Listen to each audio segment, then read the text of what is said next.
Hello and welcome to another update video about Ethereum as a new trading week begins. There's only a few hours left in this current week. We take a look at the weekly candle, we take a look at the shorter time frame pattern, and we start with a daily chart actually. So let's take a look at the daily.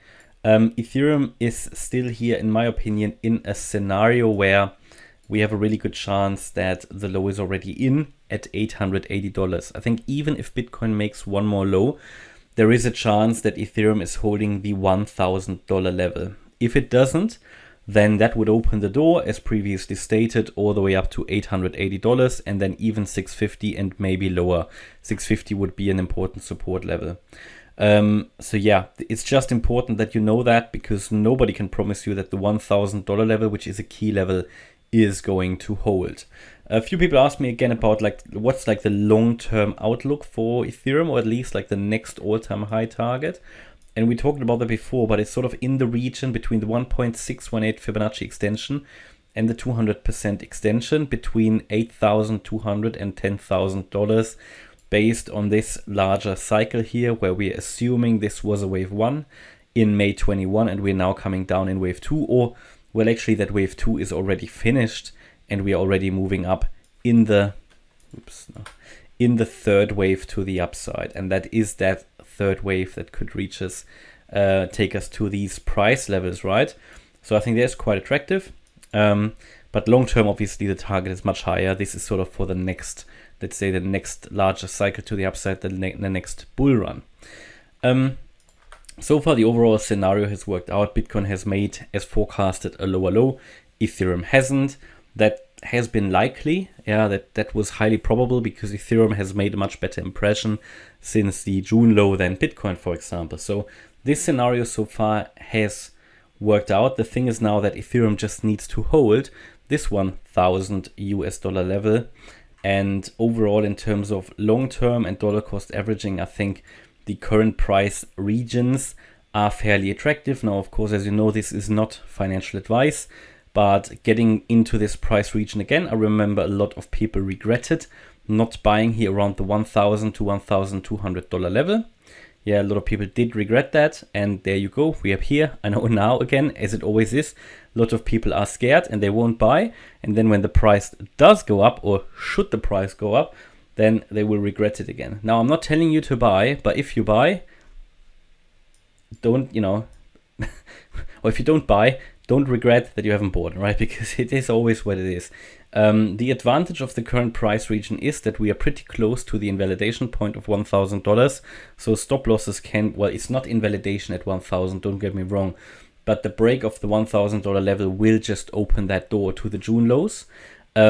Which means, and if you look actually at the daily chart, you can see that below $1,000, there was really only a wick. So there isn't really massive support to the June low. The point is that the stop loss can be set quite tight. Yeah. So there is a low risk, high reward trade. If you consider building a core position, and the possible reward or the trade could go in the end to around, let's say, $8,000 to $10,000, as we have just seen, I think risking possibly $200 or $250, depending on where you set your stop loss, is something that can be justified. Okay, and if the trade doesn't work out, it doesn't work out, but then you've only risked, let's say, a lower amount, and the reward would have, the possible reward to risk ratio is just good. That's what it is, right? And should it not work out, then you just reset lower and you move your trading range lower. So that's just what it is. Overall, still the view that there is a potential that Ethereum's low is in, also in this wave 2. Yeah, so obviously we had the larger 1-2, and then since the June low, we've got another 1-2 setup. Talked about that extensively. Wave 1 here. This must be the wave 2. If it's not, then this is a bearish wave pattern, but that would only really get into force below $1,000. At the moment, I'm still looking at this as a 1-2 setup, where I would personally buy the wave 2 low, and then we would move up in a third wave next. Yeah. To do that, we need to hold the $1,000 level, of course, which means if we drop below the low of the 9th of November, which was here around 1075, that will bring us already dangerously close to the $1,000 level. Of course, it wouldn't mean we break it, but any new low would of course not be good for the chart. At the moment, we are sort of just hovering around there above this support box that we've now reached for the second time. Ethereum could have bottomed here in this wave 2 at $1,075, but the problem is the move up was not a clearly impulsive move. So you could call that a corrective move up. The move down currently is corrective as well. So the thing is, this could be a leading diagonal in a wave 1, but we don't know that yet. We will only know that when certain levels are broken. But this is the support area that Ethereum ideally should hold. It goes down to 1130. In the previous video today, we talked about still lower prices here in a fifth wave. We've done that. Scenario has been fulfilled. Yeah. We also talked about a break of the triangle to the downside. I think that was yesterday. Scenario has also been fulfilled.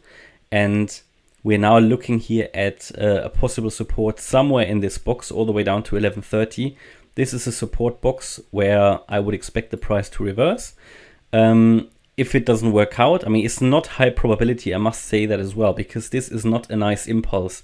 So at the moment, what we have to do, we have to expect basically lower prices as long as we stay below the 1284 level here. So we have to expect wave 2 carries on until we break above that level. That would sort of be the first indication at 1284, 1285. But really the key level is here, this level, the wave, exactly were we? The wave high that was here at 1347. It's really only above that level. As long as we stay below that level, there's still downside pressure. But the first key level is that 1275 level. No, what did I say? 1285. And then this level around 1347, 1348. So as long as we stay below these levels, we have to assume we still see lower prices, but we've now reached the support area again. You can see from the breakout of the triangle to the downside now 5 waves.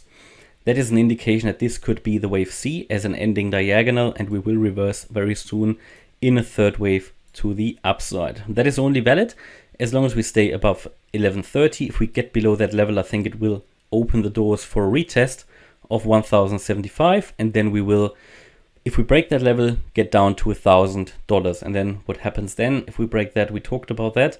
To finish off this video, I'd like to look at the weekly candle. How does the weekly candle look? It is a massively bearish candle. Yeah, we had a horrible week for the crypto market. So yeah, there's no chance getting this as a green candle. This weekly candle is obviously a weekly bearish engulfing one, similar to this one that we had here. So these normally suggest further downside, but yeah, we need to be open to the idea that there is some short-term upside potential, or maybe the low is already in as suggested here before. So yeah, that's my update about Ethereum. I hope you liked the update. If you did, please hit the like button, leave a comment and subscribe. And if you really like the content, then please check out the channel membership. Thanks a lot for watching. Bye-bye.